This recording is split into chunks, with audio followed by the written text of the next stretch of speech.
That is, judgment begins with the house of God, and that is the prelude to the the prelude to the day of judgment that is coming very, very soon now. Now we read here in verse 38, a drought is upon her waters. That is, there is no gospel any longer in the churches.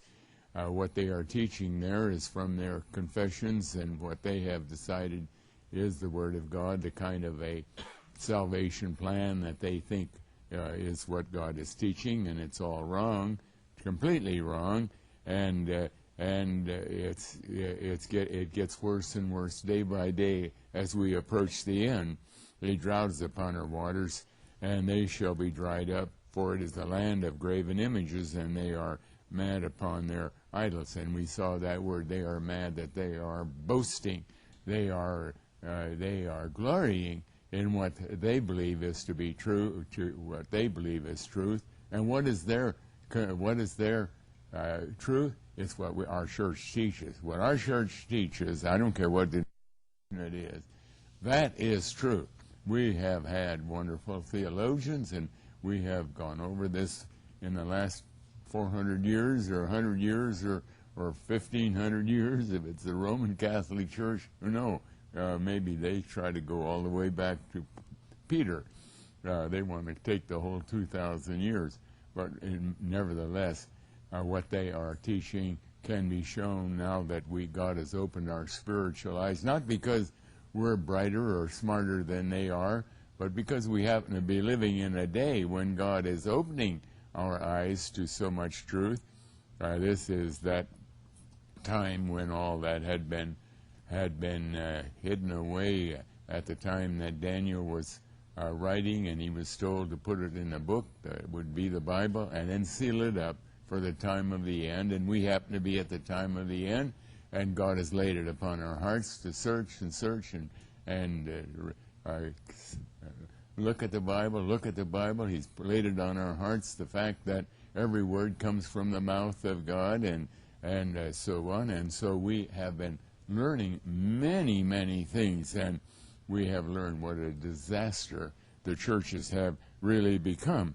And here God typifies it in verse 39 of Jeremiah 50, the wild beasts of the desert with the wild beasts of the islands shall dwell there, and the owls shall dwell there.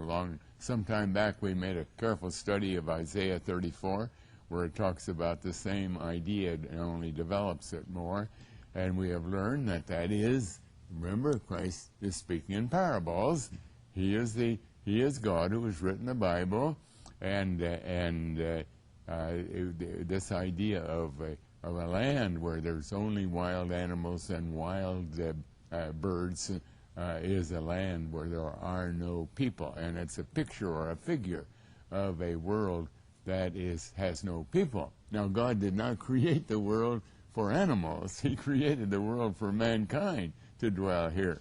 And when you have no mankind, it means it's the end of the world. In other words, it's a figure, it's a picture of a world that has come to an end altogether. And that is where we're headed, as we're headed for the day of judgment, because on the last day of the day of judgment, we have learned in so many different ways in the Bible that the whole business, the whole world, the whole universe is going to be completely destroyed and forever never be remembered again. And then it goes on, and in verse 39, it says, neither shall it be dwelt in from generation to generation. And that again is a language that God uses when he's talking about eternity, that it doesn't, because generation follows generation follows generation. That's the way time goes on. But here it goes on to the end of time, which is the beginning of everlasting future. And God locks us in so that we know we're on the right track when he says, as God overthrew Sodom and Gomorrah in verse 40, as God overthrew Sodom and Gomorrah. He's been using language like the world somehow is going to keep going on, generation to generation, and we can easily get on the wrong track.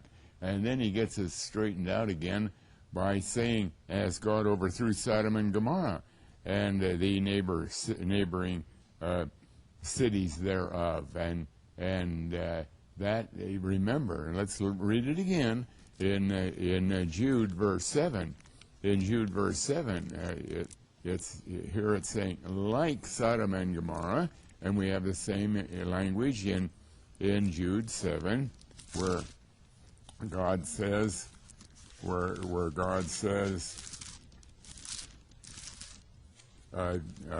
even as Sodom and Gomorrah and the cities about them in like manner, giving themselves over to fornication and going after strange flesh, are set forth for an example, suffering the vengeance of eternal fire. And anytime we want to look at the end and see how long it's going to be, all we have to do is look at Sodom and Gomorrah. And when they were destroyed, they were destroyed. That fire didn't keep going, but for Sodom and Gomorrah, it was eternal, because they were destroyed. They're gone. They're gone. And this is the way God is going to, when he talks about eternal damnation or any of this language, like it's going to go on, it means that, look at Sodom and Gomorrah. It means that for you, it's done. It's done. There's judgment is final, and it does not go